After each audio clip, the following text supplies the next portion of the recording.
Hello बच्चों, let's read our question. Cephalochordates respiration takes place. Cephalochordates में respiration कैसे होता है? थ्रू ऑप्शंस हैं through nostrils, through gills, C through general body surface, D through lungs.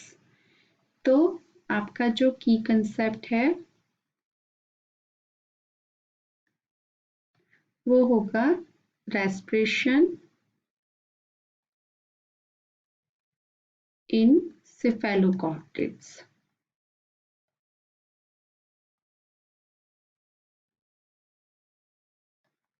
अब ये cephalochordate जो किसका ये सब फाइलम है, किसके अंडर आता है, कौन से फाइलम में आते हैं? ये कॉर्डेट्स में। अब कॉर्डेट्स के जो मेन कैरेक्टरिस्टिक्स होते हैं वो क्या होती है? एक तो इसमें नोटोकॉर्ड प्रेजेंट होती है। ओके, नोटोकॉर्ड प्रेजेंट होगी। सेकंड होते हैं इसमें गिल स्लिट्स प्रेजेंट होते हैं। ओके, गिल स्लिट्स प्रेजेंट है मींस जो गिल स्लिट्स हैं ये किसके लिए हैं? रेस्पिरेशन के लिए हैं। तो सिफेलोकॉर्डेट्स में जो रेस्पिरेशन होता है वो किसके थ्रू होता है? गिल्स के थ्रू होता है। ये गिल जो होते हैं लार्जली फीडिंग ऑर्गन है, लेकिन क्या करते हैं? Also serve for the exchange of gases. Exchange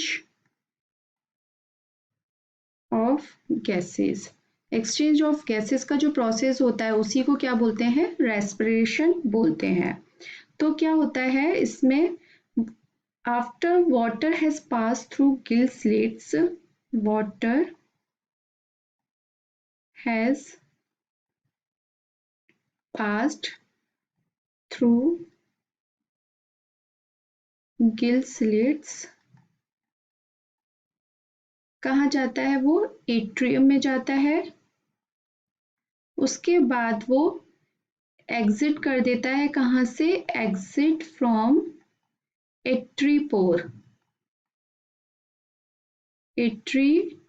एट्रियोपोर, एट्रियोपोर से एग्जिट कर दिया जाता है। और जहाँ वाटर में जो ऑक्सीजन या जो गैसेस होंगी वो गिल स्लिट से पास होकर एट्रियम में जाएंगी और फिर एट्रियोपोर पे जाएगी। तो यहाँ गिल स्लिट में ही गिल्स में ही आपका क्या हो जाता है? एक्सचेंज ऑफ गैसेस मतलब रेस्पिरेशन हो जाता है।